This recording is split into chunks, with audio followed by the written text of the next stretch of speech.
आपका बहुत इस्तकबाल है अजमल साहब सलाम टीवी में। और सबसे पहले आपसे ही जानना चाहेंगे कि एक के बाद एक लगातार ताबड़तोड़ हमले जारी हैं इजराइल की तरफ से गाजा पर, और एक नवजादा बच्ची की भी मौत हुई है इस हमले में। तो लगातार कहर बरपा हुआ है यहाँ। आप किस तरह से इन मौजूदा हालात को देख रहे हैं, क्योंकि एक तरफ तो जंगबंदी की भी बातें हो रही हैं। जी शुक्रिया।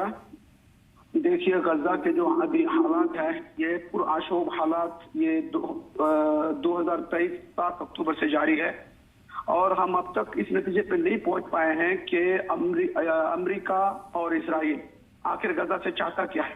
जी फिलिस्तीन पूरा फिलिस्तीन जो पूरा खित्ता है, ये मुकम्मल तौर पर तबाह बर्बाद हो चुका है। गजा के अब एक रिपोर्ट के मुताबिक, एक इजरायली मिनिस्टर की रिपोर्ट के मुताबिक, उन लोगों ने कहा है कि 18 लाख लोगों को उन्होंने मार दिया है अब तक। और अगर ये समझा जाएगा, इसको मान भी लिया जाए, तो समझिए कि अब सिर्फ 5 से 7 लाख लोग बाकी हैं। और ये अभी जब से ये अप्रैल मार्च के बाद जो सीज फायर जो कुछ दिन का हुआ था, उसके बाद जो खत्म हुआ है, उसके बाद ये लगातार हर 100 आदमी के औसत पे ये वो डेली इस तरह का मार रहे हैं। कभी 50 से तो नीचे कभी मारा ही नहीं उन्होंने। और वो भी फिर उसके बाद भूख को भी इन लोगों ने एक हथियार के तौर पर इस्तेमाल किया। और फिर उस राहत रसाने के सामान लेने के लिए जो लोग लाइन पे लगे हैं, तो उस पे भी ये कहर बरसा रहे हैं।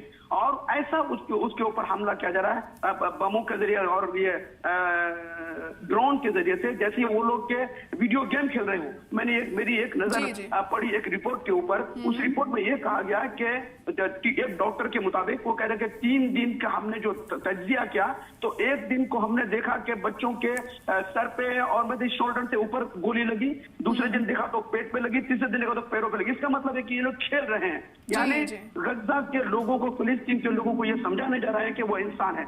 और ये जो ह्यूमैनिटेरियन जो एक ऑर्गेनाइजेशन है जो ये राहत रसाने का काम कर रहा है, ये अमेरिका बेस्ड है और अमेरिका की तरफ की मदद से है। और उसमें इजरायली ही रजाकार हैं जो उसमें काम कर रहे हैं, जिसके हाथ में हथियार होता है और वो लाइन लगे हुए लोगों को मार रहे हैं।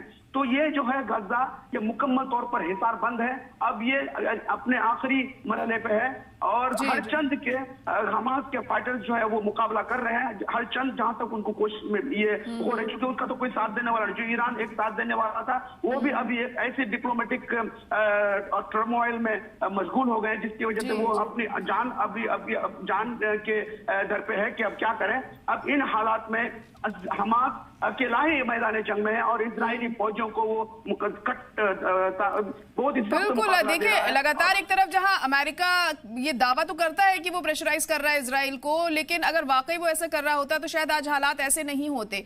और ताबड़तोड़ हमले जो जारी हैं इजराइल की तरफ से गाजा पर, तो कहा जा सकता है जिस तरह से लोगों की मौतें हो रही हैं, जल्द ही जो वहां पर लोग हैं पूरी तरह से नेस्तनाबूद ना हो जाएं कहीं, क्योंकि अगर इसी तरीके से इन अटैक्स को जारी रखा गया तो बड़ा कदम उठाने की बहुत जल्द जरूरत है, जो कि हम देख रहे हैं कि फिलहाल नहीं लिया जा रहा है। बिल्कुल। ये देखिए, अमेरिका का जितना भी दावा है, अमेरिका के जितने भी ये पैंतरे हैं, यानी कि मुज़ाकरात के टेबल पे आना, और जब भी मुज़ाकरात की बात होती है, उस वक्त इस्राएली फौज और भी इंटेंसिफाई कर देते हैं हमलों के अंदर, उस दौरान और भी ज्यादा अमवात होती हैं। इसका मतलब ये है कि अमेरिका जो है ये भी एक ड्रामा खेल रहा है। यानी ये तो कह रहे हैं कि हम मुज़ाकरात करेंगे। अब ये कैसे हो सकता है कि एक तरफ मुज़ाकरात की बात भी करे, एक तरफ कत्ल गारतगरी भी हो? ये कैसे हमास को आप इसके ऊपर लेके आ सकते हैं कि भाई हमारे साथ बातचीत करो? अब दूसरी तरफ आप उनके लोगों को मार भी रहे हैं, और ये भी फिर जो मुज़ाकरात की बातचीत है उसमें पहुंच भी नहीं पाते हैं, नतीजे पे पहुंच भी नहीं पाते हैं। हमास बहुत हद तक बिल्कुल नतीजे पे थे, इत्तफाक बिल्कुल हो रहा था, लेकिन बेंजामिन ने उसको ये कर दिया, बेंजामिन नेतन्याहू ने, प्राइम मिनिस्टर ने उसको रिजेक्ट कर दिया। तो ये जो है मुखलिस तौर पर इखलास के साथ जो है ये मुज़ाकरात की बात नहीं हो रही है, सीज फायर की बात नहीं हो रही है। बहुत इखलास की जरूरत है और बहुत ही सिंसियरिटी के साथ सीज फायर की जरूरत है। यूरोपियन यूनियन, अरब ममालिक को भी अब तक जो खामोश है, अब तो कुछ नहीं बोले, अब कम से कम अब आखिरी मरहले में कुछ बोल दे, कुछ सामने आ जाए और फिलिस्तीनी मुसलमानों की कुछ मदद करे, उसको जो है ये सीज फायर कराए, उनके पास जो है राहत रसाने के सामान पहुंचे। वो भूखे मर रहे हैं, लेकिन कोई पूरी दुनिया से कोई आवाज नहीं उठे। कहीं कहीं तो एहतजाजात हो रहे हैं, मुजाहरे हो रहे हैं, आंसू बह रहे हैं, लेकिन ये सिर्फ दिखाने तक है, कोई उसका अमली कुछ नहीं हो रहा है, प्रैक्टिकली कुछ नहीं हो रहा है। ये बड़े अफसोस की बात है। बिल्कुल, सिर्फ बातें हो रही हैं, प्रैक्टिकली कुछ नहीं किया जा रहा है। इसी वजह से हालात इतने बिगड़ चुके हैं। फिलहाल आपका बहुत शुक्रिया हमारे साथ जुड़ने के लिए। सीरिया में भारी बमबारी जारी है। स्वेदा समेत कई इलाकों में भारी बमबारी हुई। ट्रूज बेदोइन के बीच भारी बमबारी देखने को मिली। बहुमंजिला इमारतों में भी आग लग गई है। तो इस वक्त की बड़ी खबर आपको बता रहे हैं कि सीरिया में भारी बमबारी हुई है। स्वेदा समेत कई इलाकों में भारी बमबारी देखने को मिली। ड्रूज बेदोइन के बीच भारी बमबारी हुई है। बहुमंजिला इमारतें भी आग के हवाले कर दी गई हैं। तो हालात यहाँ पर भी कशीदा बने हुए हैं। दिन ब दिन बिगड़ती जा रही जो सिचुएशन है, यहाँ पे बहुमंजिला इमारतों को आग के हवाले कर दिया गया है। सीरिया में जो बमबारी का दौर है वो भी थमने का नाम नहीं ले रहा है। तस्वीरें आप देख सकते हैं किस तरह से धुएं का गुबार आसमान छूता हुआ दिखाई दे रहा है, क्योंकि अटैक्स ताबड़तोड़ यहाँ पर जारी हैं और सीरिया में ये बमबारी की जा रही है और तमाम इमारतों को भी आग के हवाले कर दिया गया, जिसके चलते वो भी नेस्त नाबूद होते हुए दिखाई दे रहे हैं।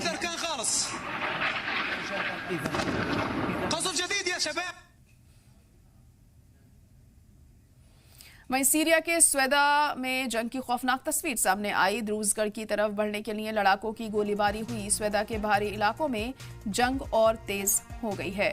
तो जंग और तेज होती हुई अब सीरिया में भी दिखाई दे रही है। यहाँ पर खौफनाक तस्वीर जंग की देखने को मिली है। द्रूजगढ़ की तरफ बढ़ने के लिए लड़ाकों की गोलीबारी हुई और स्वेदा के बाहरी इलाकों में जंग और ज्यादा बढ़ती हुई अब नजर आ रही है। तो सीरिया में भी हालात बद से बदतर होते जा रहे हैं। दिन ब दिन यहाँ पर भी अटैक्स लगातार जारी हैं और जंग की एक अलग ही तस्वीर यहाँ पर देखने को मिल रही है। जैसे कि आप देख सकते हैं, स्वेदा के बाहरी इलाकों में जंग काफ़ी ज़्यादा आगे बढ़ चुकी है। द्रूजगढ़ की तरफ बढ़ने के लिए लड़ाकों की गोलाबारी जारी है। स्वेदा के बाहरी इलाकों में भी जंग काफ़ी तेज़ हो चुकी है। काफ़ी लोगों की जानें भी सीरिया में भी जा चुकी हैं और जल्द ही कोई बड़ा कदम नहीं उठाया गया तो हालात यहाँ पर भी बद से बदतर हो जाएंगे। तो ये खौफनाक तस्वीरें इस वक्त आप सीरिया के स्वेदा में देख सकते हैं, जहाँ पर ये अटैक्स जारी हैं। और हमारे साथ इस वक्त मेजर जनरल राजन कोचर जी जुड़ गए हैं, जो कि इंटरनेशनल अफेयर एक्सपर्ट हैं। राजन जी, बहुत इस्तकबाल है आपका सलाम टीवी में। सीरिया में देखिए जिस तरीके से जंग जारी है और हालात यहाँ पर भी खराब होते जा रहे हैं, अगर यही सिचुएशन रही तो आने वाले दिनों में सीरिया में भी स्थिति काफी भयानक हो सकती है। धन्यवाद जहरा जी। ये जो क्लैशेस हो रहे हैं ये बेसिकली सेक्टेरियन क्लैशेस हैं दो कम्युनिटीज के बीच में, और ये एक हमको इंडिकेशन देता है जो सीरिया में सेंट्रलाइज्ड कंट्रोल है, जो अभी जो चेंज ऑफ गवर्नमेंट के बाद ये आया है सेंट्रलाइज्ड कंट्रोल, ये इफेक्टिव नहीं। और जो लोगों की एक्सपेक्टेशंस भी थी इस रिजीम के साथ, खास तौर पे जैसे अगर हम इस कॉन्फ्लिक्ट की बात करें तो जो ड्रूज कम्युनिटी है वो एक अपनी एक्सपेक्टेशन रखती थी इस गवर्नमेंट से